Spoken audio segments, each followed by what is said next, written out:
Welcome into episode 231. Be sure you're following us on Twitter at BaileyJAdams22, at by CA Simmons, at Night Sports Now, and at Pegasus Podcast. You can also email us at Pegasus Podcast by KSN at gmail.com. There's not a lot to say. UCF lost 24-13. It was a lot worse than that. Um, yeah. Well said. I'm actually even more horrifically angry than I was at the end of the game because we've been trying to do this podcast for like 15 minutes now and are just having like the worst technical difficulties we've ever had. So now that's an added layer as well. So just a heads up. If you're listening to this, I guess it worked. And if you're not, this was really just for me. But yeah, so UCF went to the Swamp in a highly anticipated matchup that we've been talking about for many years, even before it was scheduled as a hypothetical. Wouldn't that be cool to go to the Swamp and show them what's what? And someone was shown what's what, and it was not the University of Florida. It was UCF, who, despite having 3 years under Malzahn to prepare for this game and having Gus frequently over those 3 years discuss the importance of this game and its significance in the hierarchy of the state of Florida in recruiting and brand building, UCF completely and totally fell flat on their face, was not competitive at any point during the game on really either side of the ball, and proved right basically their biggest haters across the nation and the world as just a program that is not on par or on pace with the types of programs they like to think they're close to. This validated everyone who thinks UCF is nothing.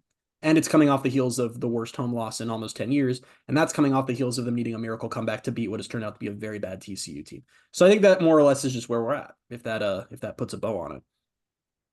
Again, well said. I don't even know where to go from here. Like, we don't at what point does it stop being worth it to even talk about what happened in the game? Because I don't even think it's really worth like what are we really going to sit here now and just have a conversation of are we just going to sit here and have a conversation of well, yeah, like the O line didn't hold up super well, or yeah, they still couldn't get pressure. It's like that. It's like I feel like, and I'm torn on the other end though because I don't think every week as they continue to lose games, which is like coming, guys, that we're just gonna have to keep having the existential talks. But let me just say really quickly that the point I'm at and why I'm so just frustrated right now is that if you're listening to this, you're a UCF fan, you know that the decade that was the 2010s was from start to finish UCF's coming out party as a program. That is a decade that started with the 2010 season where UCF won their first ever bowl game. They won a conference title. They were ranked for the first time ever. They won 10 games again in 2012. In 2013, they went to the Fiesta Bowl and won it. They won the AAC. They had their first ever top 10 season. They won another conference title in 2014.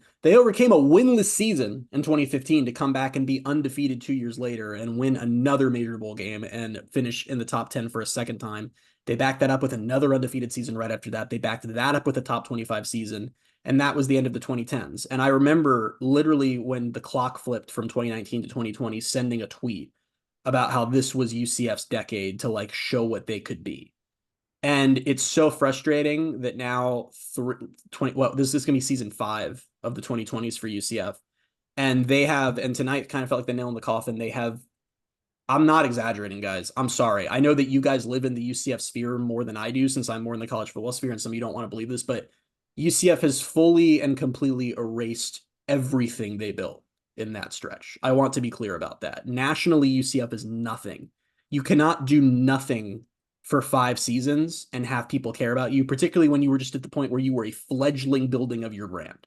This isn't Miami or something where it's like, oh yeah, they were good for a century. I mean, they are 33-22 since the 2020 season.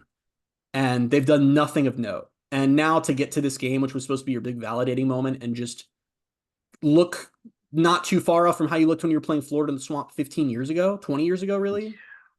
There's nothing left. It's like it's just everything that they built in the 2010s is just gone at this point. And that's frustrating because I don't really know where the program goes from here because it's not like there's really any changes that can be made. This is just kind of a lost season already at this point. yeah, and that's what I think. Like we knew going into this game, like this is a bad Florida team. They could win the UCF could win the game. We come on here, we still need to make sure we rein ourselves in and say like things are still bad, but they beat Florida great. They didn't even come close to even that. Like No, it never looked like they were going to win this game, no. and that's something that honestly, and I guess it shouldn't have, but that surprised me. I predicted a 30-28 loss, I think. And I was like thinking that both these teams are pretty bad. They'd take turns being bad, and UCF would come out on the wrong end of it. And no, they just from the start, they gave up an 8-minute drive to an offense that is running with 2 quarterbacks and is not super talented. It's just, I don't know. And by the end of it, like not even by the end of it, by like the second quarter, I was numb. Yeah. And that's not good. Like, that's not where I want to be. But it's feeling like I was feeling at the end of the 2020 season where I was like, wow, I'm not even looking forward to the start of 2021. Yeah. And now looking back, I'm like, wow, that was ridiculous because I feel even lower now than I did back then. Yeah. And for it to be, it's just, I think about all the talk for years about, well, if you would just play us, right? Like just play us and we'll show you. And that's why it's just so upsetting for this to be the moment, right? For it to come against Florida. Because, and listen, it's not like this is them showing their true colors. I mean, this is their third game against a P4 opponent this year, and they've been uncompetitive in all three. Not that it's not, oh, they've had rough patches. They've been fully uncompetitive for all but a quarter. The great fourth quarter comeback against TCU and every other quarter, completely uncompetitive. So it's just frustrating that that's the case for this season, but it's also just frustrating that this is a stain that it's going to, they don't have any opportunity in the upcoming years to wipe off. You had a chance to show that you are like Florida and Miami and FSU, and you're not below them, and you're not just a lesser program like all of them think you are. And UCF, what are we supposed to say? Like, if you're a UCF fan, what talk are you supposed to come back with when a Florida fan or FSU fan or whoever says you're not like us? You just showed on the field you're not. Mm-hmm. And that's so extra baffling when Gus Malzahn and the staff had 3 years to prepare for this, knew this game was coming. They themselves talked at length over years about how important this game would be. And they come out listless and just completely uncompetitive. It's shocking, man. And it shouldn't be. We should have known after last. It's more shocking to me that like 8 days ago, we were on top of the world. 8 days ago, UCF was 3-0 and hosting Big Noon kickoff and dark horse contender for the Big 12. And just to have the offseason they had to be here, I just can't believe it. I just can't wrap my head around it. Yeah. And I'm like, my brain is all over the place right now for a variety of reasons, but I'm thinking back and looking at, okay, they are now 1-2 against Power 4 teams this year. You go back to last year and how last year ended. Actually, how last year went as a whole. The Power 4 teams they played. Lost to Georgia Tech, lost to Texas Tech, lost to West Virginia, Oklahoma, Kansas, Baylor, Kansas State. The ones they beat, Houston, Cincinnati, and the one crowning moment was the Oklahoma State game. Yeah. And they're not, in some of those games they were competitive, but it's just, they have just become just a meh. Like they're just a whatever program. And you and I were talking about this earlier way before the game and watching SMU play today. And we're like, the excuse that, oh, it's tough for a Power 4 team to come up. And we mentioned on the podcast last week that BYU has now surpassed UCF as far as they're good this year. They're ranked. But SMU jumped up to the ACC and is, I think, 5-1 now or 4-1, and just won a ranked matchup today on the road, and they were ready for it. And this program apparently is not. And we talked about this all offseason, and I took a lot of heat for it in spring. And I'm not really here to do a victory lap on UCF being bad because believe me, my mental health would prefer they are not. But we talked about the trend that like when TCU and Utah moved up back in the day, their second seasons were worse than their first seasons. And we were talking about last season, oh, should we be on guard for that? And Gus Malzahn went crazy at the end of last season and flipped everything, even after what we thought that was an acceptable season, where now he's demoting and hiring a new OC, demoting and hiring a new DC, bringing in a million transfers. He's taking back play calling, like just completely ripped up everything.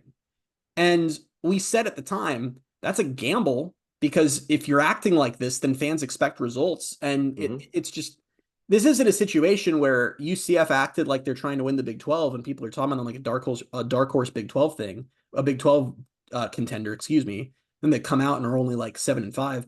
I don't, as of right now, really sort of see a path for this team getting to a bowl.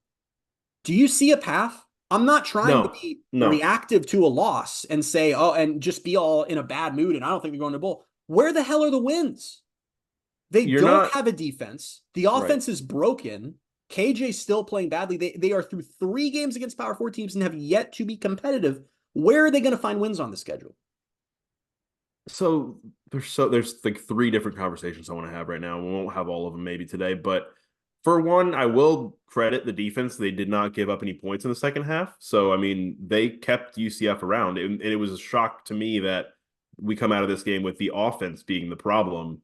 As like if you had told me before the game, oh yeah, UCF allowed 24 points, I'd been like UCF won by maybe double digits.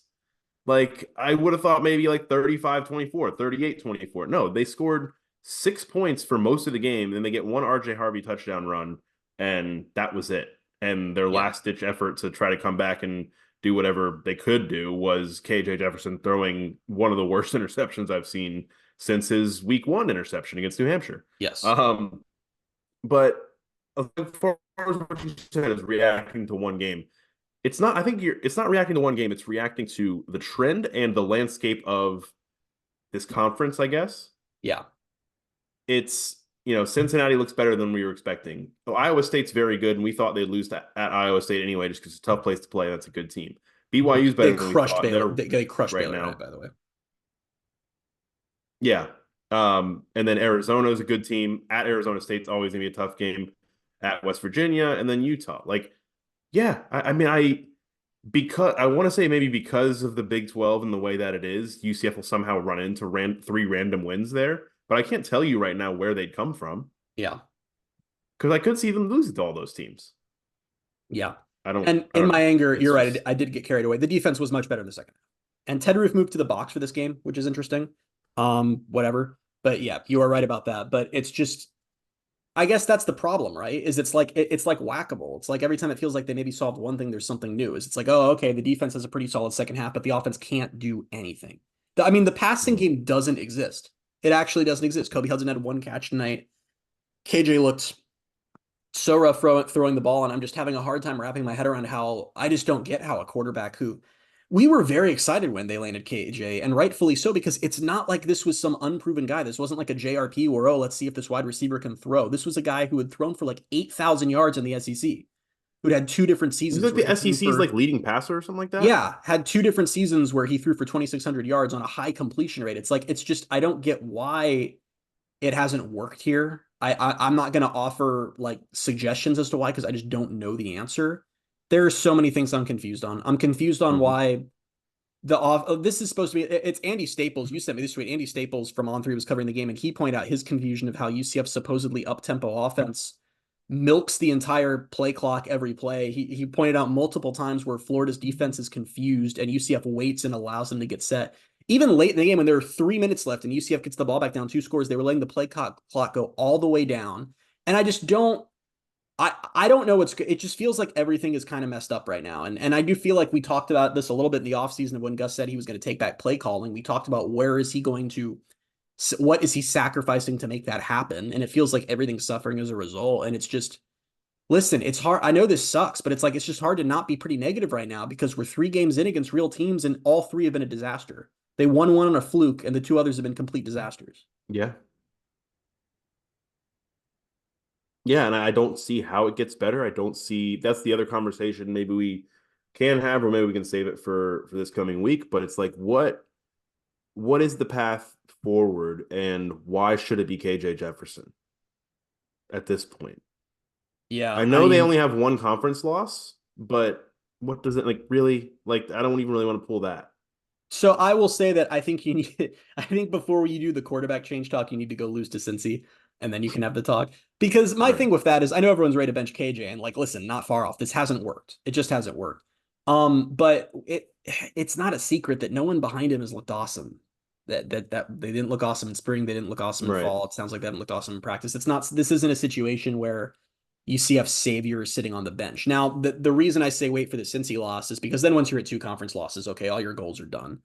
And then you can talk about, is starting Ja'Curry Brown or trying to get EJ Colson out there a little bit, even though he's very young. That you can pitch more as just this season is a wash, and at least those guys are presumably your future, and you can start to see what you have there, get them more reps, all of that, get them more experience. But let me tell you right now is that all assumes that a coaching change doesn't happen. And I want to be clear that there's no reality where UCF can fire Gus Malzahn. I know everyone's in the fire Gus Malzahn camp.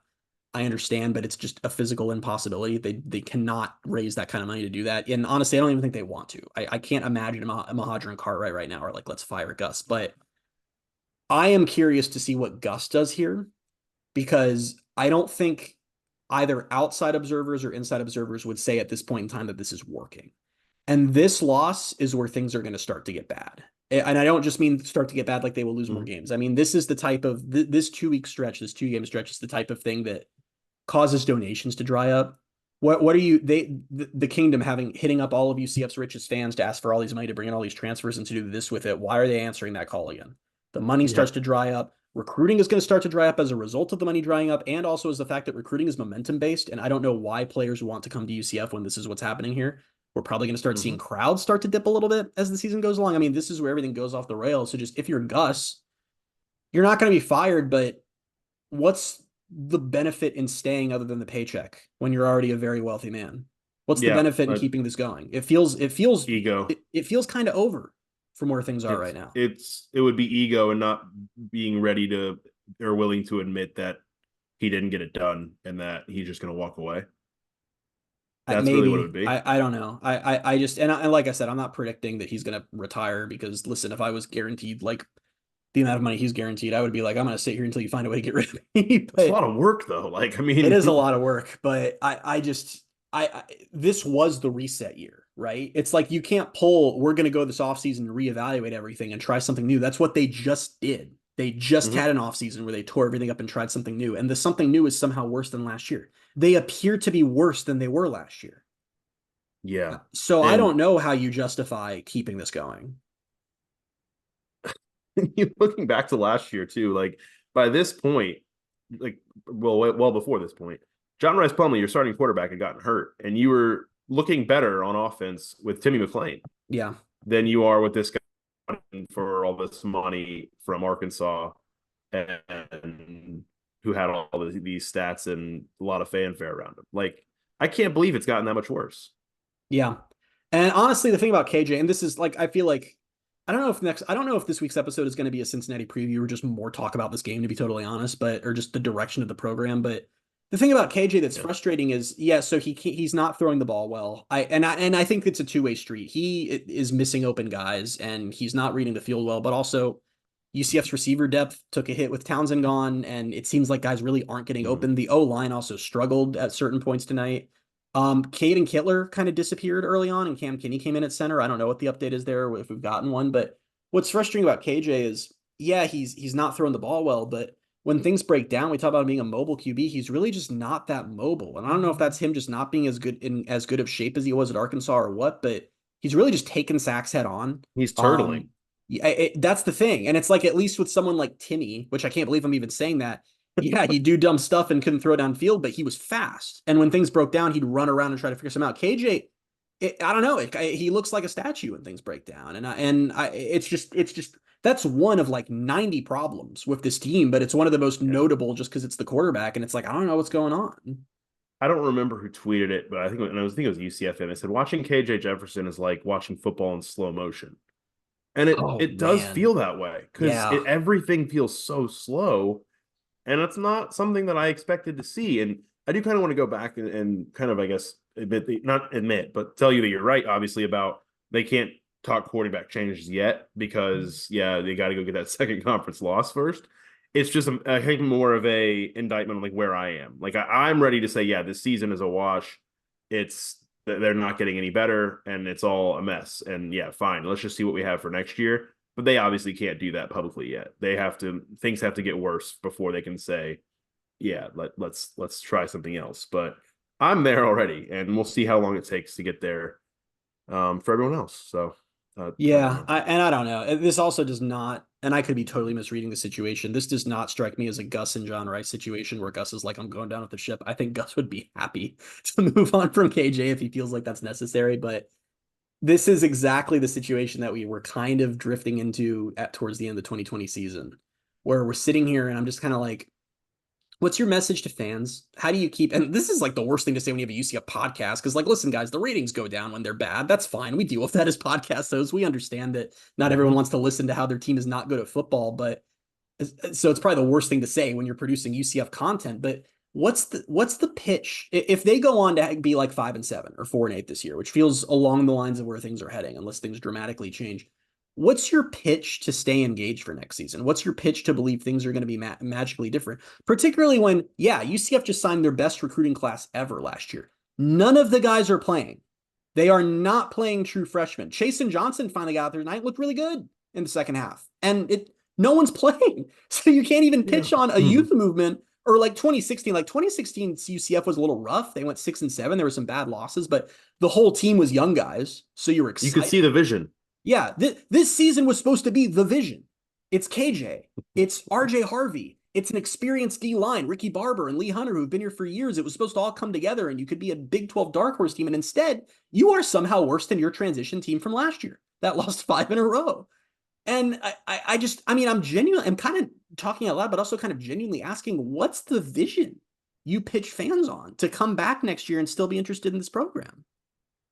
I can't give you the answer to that question because I told you earlier, I'm where I am at the end of the 2020 season, where I'm just like, I'm feeling apathetic. I'm just kind of like, this sucks. And I don't see why I should even get excited next Saturday when UCF is going to play a game. And we don't have to do the preview now, obviously, but if they don't win that game, they're probably going to lose 5 in a row. Yeah. Because that'll be 3, and then they're not beating Iowa State, and then I think they're probably losing to BYU. Like, at that point, your season's completely off the rails like it was last year, and they salvaged bowl eligibility last year. I don't think there's really Arizona at Arizona State, at West Virginia, and Utah. That doesn't feel like salvaging bowl eligibility, whereas last year you got that win against Oklahoma State, but then you got to play against Houston and you at the end of the year to get that bowl eligibility. So yeah. I don't see it. I don't know what's going to happen, and obviously, again, it's like this is it's gotten so bad that we had post-game pods last year, the year before, where we come back on Tuesday and be like, all right, like we might have overreacted a little bit. Let's kind of course correct. It doesn't really feel like that anymore. It really does feel like this isn't one game. This isn't like, oh, they lost, and then the next week if they beat Cincinnati, then everything's back on track. No, like it's just I think the direction of this program is horrible right now, and I don't know how they get it back on track. I just don't know where. Like, it's going to get worse. This is year 4, man. This is year 4. And all this stuff about the trajectory of the program, we're still not really touching on, and I don't even really want to get into tonight because I get so sick when I think about it. That's all a separate issue from just how embarrassing this was. Like this singular game, just how absolutely embarrassing it was for all the talk that UCF is a fan base and as a program have made for years against the other Florida teams and against Florida in particular. And this is what you do. You validate everyone who thinks that you're a nothing program. And that was just so embarrassing against a Florida team that is bad. Yeah. That has been bad all season and will be firing Napier within a week or two. It's just shocking. I felt it leading up to the game, obviously, like there were jokes going on about like where both fan bases were at mindset wise going into this and all that. And so like there was more so from my friends from UF were talking about, you guys are going to beat us, all that stuff. After the horrible Bucks game, the way that game ended the other night, I had a friend text me and say, UCF's going to get a win on Saturday. Billy's going to get fired. We're both going to be like better times ahead. And I was like, yeah, I wouldn't really bet on that. I was like, I don't trust our coaching staff either. And sure enough, and it's like, it's almost, I felt tonight, like I realized throughout the game and then by the end of it that, yeah, I guess I should have never expected them to win the game. Not that I did. I picked them to lose, but like I sent that same friend, I sent him the handshake emoji, and there was no like trash talk back. It wasn't like, aha, you guys suck. Like it literally, like they don't even care. No. Like that's how bad it's gotten to the point for UCF where it's like they're just more happy, like, okay, finally we won a game. And yeah, I mean, I'm sure there's some Twitter stuff going on, but it's like I would have expected, like, no one feels anything about this for them. It's just like, for Florida fans, the whole thing was, this is not even your little brother. This is a team not worth discussing, and it should not be a team that you lose to. And I thought UCF would lose. I predicted on this podcast UCF would lose. I didn't think that it would be not for 1 second a competitive game. And that's actually in hindsight dumb because that's what the other games this season have been. So I should have seen that coming. But it's just so embarrassing and such an indictment on where things are, because there are a lot of UCF teams from recent years that would have beat Florida. And all of those, but you don't get to claim that, right? Like that's all gone. And this also, as we talked about on our preview pod, this basically wipes out Gus's biggest accomplishment at UCF of beating Florida in the bowl game, because beating Florida in the bowl game is just kind of whatever now following this. It's Bailey's frozen because we're having technical difficulties, as I said. So I guess I'll just keep talking for a second because keep going. We're good. I think we're back on track. Oh, Bailey's back. Great. The guys, I actually am ready to throw my laptop against a wall and break it into a million pieces. That's where I'm at on this podcast. But Anyway, yeah, I was just talking about how, I was just talking about how the Gasparilla Bowl really doesn't mean anything anymore, was where I was at. Yeah. The weird thing I'd throw out all that is I can actually kind of still hear you. And I really, and I even mentioned it earlier, like, I think because of this and because of how it kind of erases that accomplishment, I think now Oklahoma State is really just the only thing you have. And what is that really? Like, it was a great day. It was a good memory, great fun time, but you're not going to build a program off of that. Is that really what we're going to say? The Gus Malzahn era for 4 years, we had one good day. Yeah, And a good we day had a that good was day. an upset that didn't mean anything. Like, it was really cool. Like, I'm thrilled that happened, Yeah. but like, it wasn't like, our season's changed. It was just like, oh, nice, we won. Like, you were just Yeah. you were just a bad team upsetting a team that was having a good season. That's all that was. Yeah, no, it's a mess. We'll go ahead and end it here so we don't risk any more technical difficulties. I don't know if there's a lot more to say. We're just going to keep rehashing the same things over and over if we stay on here much longer because it is just I just feel gross and just annoyed and bored Yeah. with everything. Like whatever, man. Like it sucks. But again, we'll be back. We'll maybe talk more about this game, more about the future. I don't really know what the point is of doing a preview of Cincinnati. It's just they got to win the game. But we'll be back with episode 232 coming up early next week. Until then, you can find us on Twitter at Bailey J Adams 22, at by CA Simmons, at Night Sports Now, and at Pegasus Podcast. Thank you guys so much for being with us, and we will talk to you soon. Bye, everybody.